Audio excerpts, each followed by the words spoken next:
Bismillahirrahmanirrahim. Assalamualaikum warahmatullahi wabarakatuh.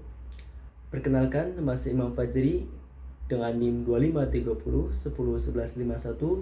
mahasiswa semester 1 dari jurusan Pendidikan Agama Islam, Fakultas Ilmu Tarbiyah dan Keguruan UIN Syibal Syekh Nurjati Cirebon. Pada video ini, saya akan membawakan sebuah pembahasan mengenai salah satu peristiwa paling bersejarah dan monumental dalam perjalanan Islam, yaitu sejarah Perang Badar. Sebuah pertempuran yang bukan hanya menggambarkan keberanian dan strategi, tetapi juga menunjukkan bagaimana kekuatan iman mampu mengubah jalannya sejarah. Mari kita simak kisah lengkapnya. Berikut video ini. Badar adalah nama suatu daerah yang terletak di antara Mekah dan Madinah.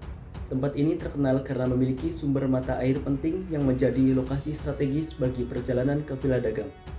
Perang Badar terjadi pada 17 Ramadan tahun kedua Hijriah atau sekitar 624 Masehi.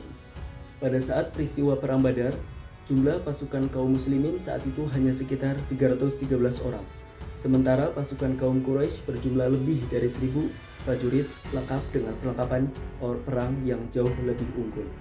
Awal mula terjadi peperangan ini bukan karena keinginan untuk berperang. Rasulullah SAW awalnya hanya hendak menghadang sebuah kafilah dagang Quraisy yang pulang dari Syam menuju Mekah. Kafilah itu dipimpin oleh Abu Sufyan yang membawa harta dagangan yang sangat besar nilainya. Diperkirakan ada 1000 ekor unta yang penuh dengan muatan. Ketika berita itu sampai di Madinah, Rasulullah SAW mengajak para sahabat untuk menghadang kafilah tersebut. Sebagian sahabat langsung merespons, sementara bagi sebagian lainnya merasa ragu.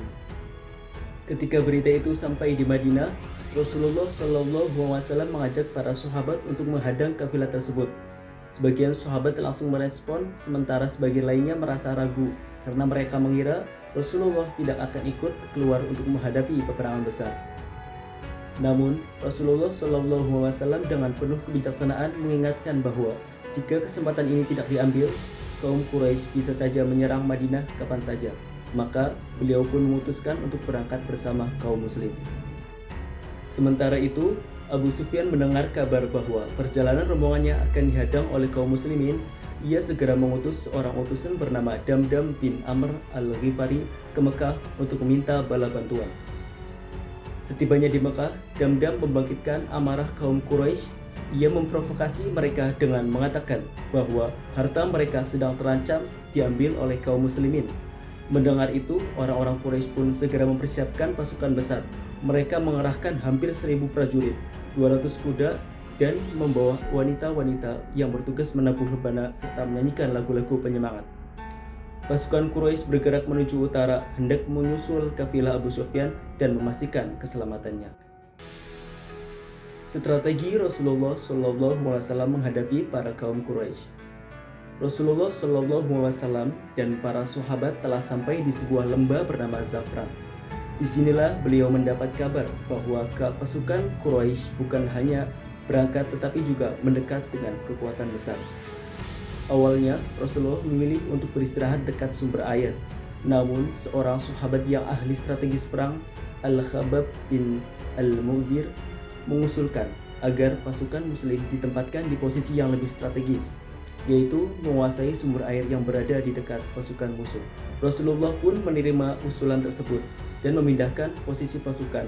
Dengan demikian, kaum muslimin memiliki kontrol penuh terhadap sumber air, sebuah keunggulan penting dalam peperangan di tengah padang pasir.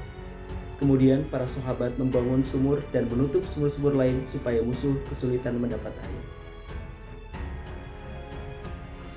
Momen menegangkan sebelum perang. Pada malam sebelum perang, suasana sangat hening. Para sahabat berdoa dan memohon pertolongan kepada Allah. Rasulullah SAW mendirikan sholat sepanjang malam dengan penuh kesungguhan, memohon kemenangan dan perlindungan bagi umat Islam yang jumlahnya lebih sedikit daripada kaum Quraisy. Pagi hari pun datang.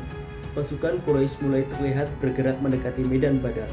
Jumlah mereka besar, perlengkapan mereka lengkap, dan suara-suara provokasi terdengar dari arah pasukan musyrikin. Rasulullah SAW pun mengatur formasi pasukan dengan sangat cermat. Beliau memerintahkan para pemanah agar tetap berada di barisan depan dan menahan diri. Ia berkata, "Jangan menyerang sebelum aku perintahkan."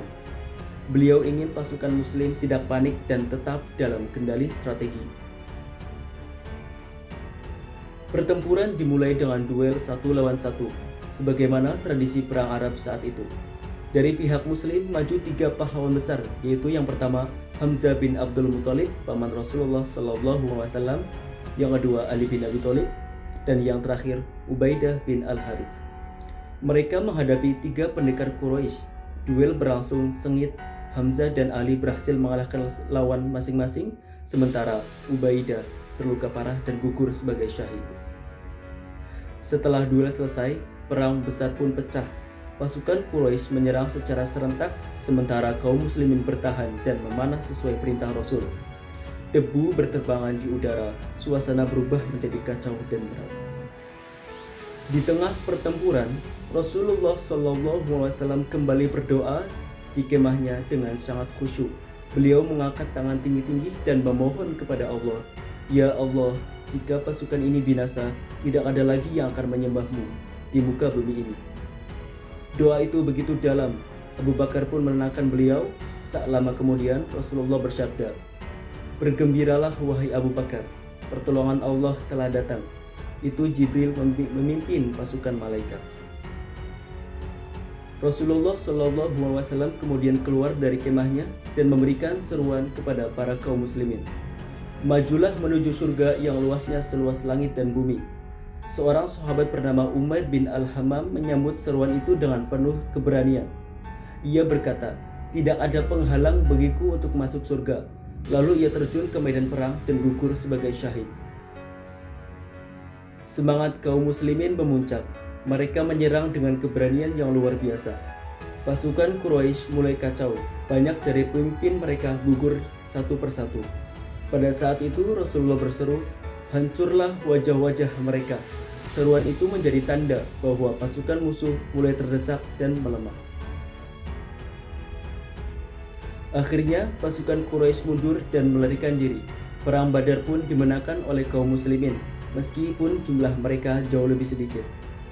Kemenangan ini bukan hanya kemenangan militer, tetapi juga menjadi bukti pertolongan Allah kepada orang-orang yang beriman. Setelah perang, kedudukan umat Islam semakin kuat dan banyak kabilah Arab yang mulai memperhitungkan keberadaan Madinah. Sekian penjelasan singkat tentang peristiwa sejarah Perang Badar. Wassalamualaikum warahmatullahi wabarakatuh.